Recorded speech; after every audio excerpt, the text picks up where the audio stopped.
kita akan langsung review aja dari selnya dulu. Nah, ini untuk selnya itu sel kecil. Jadi selnya itu ada dua ya. Ada sel besar dan sel kecil. Untuk sel kecil itu ukurannya itu dari mulai XS, SM, dan M. Nah, ini ukurannya itu SM. Terus ada sel besar itu ada X, ada L, ada XL, ada XXL. Nah, kebetulan kalau yang ada di depan kita ini ukurannya sel kecil. Nah, terus untuk bahannya sendiri dia sudah fiberglass ya atau fiber composite. Nah, untuk bahan fiberglass atau fiber composite ini, bahannya itu udah satu tingkat di atasnya termoplastik. Nah, jadi ini bahannya sudah lebih baik. Otomatis ya untuk keamanannya juga sudah lebih terjamin. Nah, sekarang kita langsung aja untuk review bagian ventilasinya. Nah, untuk ventilasinya dia ada di bagian depan, dia modelnya itu sliding. Untuk ventilasi depannya sih ini enak ya, dipegangnya juga. Nah, terus ada di bagian jidat, ini gede banget ya.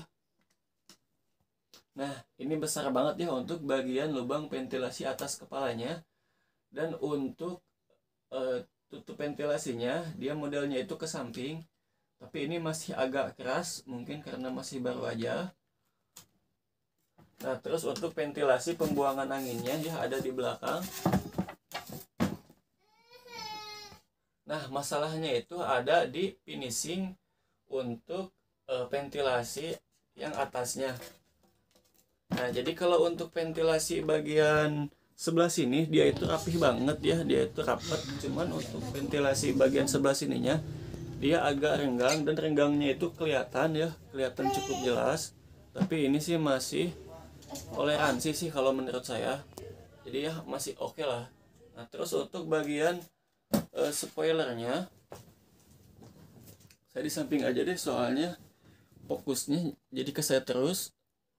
Nah, ini untuk bagian spoilernya, saya suka banget ya dengan spoilernya. Dia tampilannya itu meruncing sehingga membuat tampilan helm ini menjadi semakin sporty, dan ini juga untuk aerodinamis. Cuman lagi-lagi ya untuk finishingnya ini sih menurut saya masih belum maksimal sih. Jadi kalau dilihat secara detail ya, untuk bagian spoilernya itu masih ada bagian-bagian yang renggang, tapi masih cukup oke lah karena tidak terlalu terlihat jelas juga. Terus kita lanjut ke bagian visornya. Nah, untuk visornya sendiri dia itu sudah flat visor, terus sudah dual pushpin, jadi sudah bisa pakai anti fog dan sudah pakai tear off juga. Terus untuk tampilan visornya dia luas banget ya. Jadi ini untuk pandangan sih saya yakin gak akan mengganggu walaupun saya belum pernah coba riding. Terus sudah ada visor lock. Nah, di sini visor locknya itu agak keras ya. Agak keras ini, nggak tahu lagi mungkin karena masih baru atau gimana. Saya bukanya juga masih agak susah. Nah, terus untuk bukaan naik turun visornya juga dia cukup keras juga. Cukup keras, tapi untuk bukaan tutupnya sih ini masih toleransi menurut saya. Mungkin karena masih baru juga. Kalau untuk bagian visor saya sih tidak ada komplain, malahan saya sangat mengapresiasi karena untuk visornya dia sangat tebal sekali ya.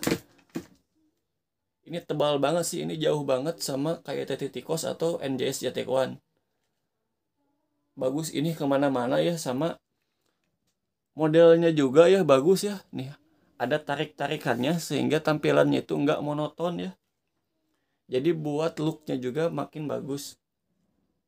Sekarang kita lanjut ke bagian busa. Nah, kita akan langsung coba aja ya. Nah, ini pas masuknya sih enak banget ya, nggak ada tuh susah-susah pas masuk. Nah, terus untuk bagian busanya dia juga neken banget ke pipi ya, padahal pipi saya itu kecil banget ya, pipi saya itu tirus banget. Tapi untuk busanya itu dia itu masih menekan ya, masih neken ke pipi. Jadi ini cukup rekomendasi ya untuk yang badannya kecil ya. Untuk yang pipi-pipinya tirus itu ini masih cukup rekomendasi walaupun pipi saya tirus, karena ini masih mencengkeram pipi saya dengan baik.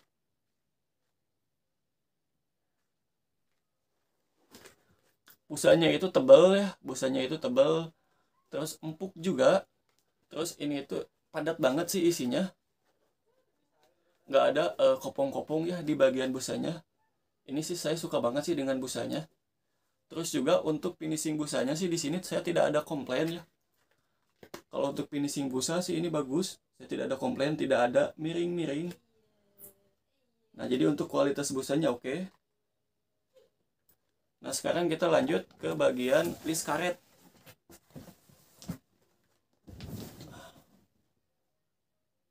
Nah, di sini sih yang saya ada komplain di sini. Mungkin ini bagian yang paling parah menurut saya. Karena untuk ini kan list karetnya itu bisa kalian lihat ya, ini list karetnya tidak terlalu rata ya. Agak sedikit bergelombang. Sebenarnya saya sih masih wajar-wajar aja ya untuk ini.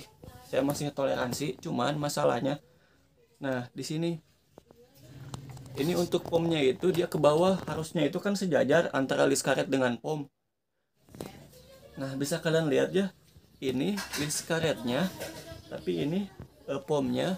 Nah, dia untuk pomnya itu ada di bawah ya, sehingga mengganggu aja gitu ketika kita pandangin. Dan juga masih ada lem-lemnya.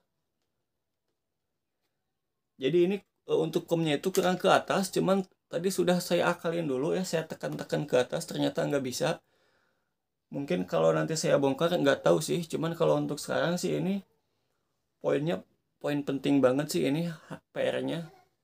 Jelas banget ya kelihatannya. Ini list karet, ini pomnya. Mungkin ini kalau nilainya 1 sampai 100, mungkin ini dapat nilai 60 ya untuk finishingnya.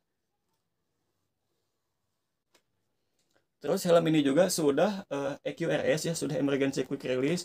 Nah, ini dia untuk tali emergency quick release-nya, cuman sesuai namanya ya, emergency, jadi nggak akan saya praktekkan.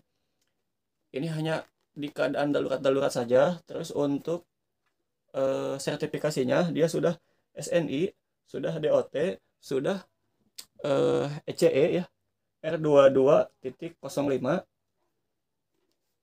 Terus talinya sudah double daring. Ini untuk tali double daringnya bagus ya, dia bahannya tebal, nggak meleot ya, nggak seperti tas anak sekolah. Untuk finishing ringnya juga enak ya, rapi. Terus sudah ada pelindung dagunya ya, lumayan ya buat kerikil atau buat debu-debu juga. Terus juga sudah slot intercom ready. Terus sudah glass speed. Nah, sekarang untuk kesimpulannya, saya sebagai orang yang menunggu-nunggu hadirnya FFC 21 ini, saya cukup puas ya dengan produknya, dengan bahannya, dengan visornya, dengan ventilasinya, dengan visor, dengan spoiler yang kokoh. Nah, hanya saja untuk bagian finishing masih harus ditingkatkan lagi. Nah, terutama untuk bagian sini ya, ini saya juga nggak tahu ini bisa dikembalikan atau enggak. Soalnya ini cukup mengganggu sih untuk bagian depannya, tapi untuk yang lainnya sih saya oke-oke aja ya, karena untuk bagian sebelah sini, untuk bagian spoiler itu masih toleransi lah menurut saya, masih agak renggang sedikit, itu masih toleransi. Cuman untuk yang sebelah sininya sih emang ini agak fatal. Nah, di sini saya tidak ada maksud untuk mengagung-agungkan atau menjelek-jelekan produk RSP FFC 21 ini. Ini hanya review spontan pribadi aja. Nah, terima kasih yang sudah menonton. Nanti saya akan komparasi helm ini dengan NJS Jet X1 dan juga dengan RSP dan juga dengan KYT Titikos. Nah, sampai di sini aja untuk videonya. Mohon maaf kalau banyak kekurangan atau kesalahan dalam menyampaikan kata. Sampai jumpa di video berikutnya.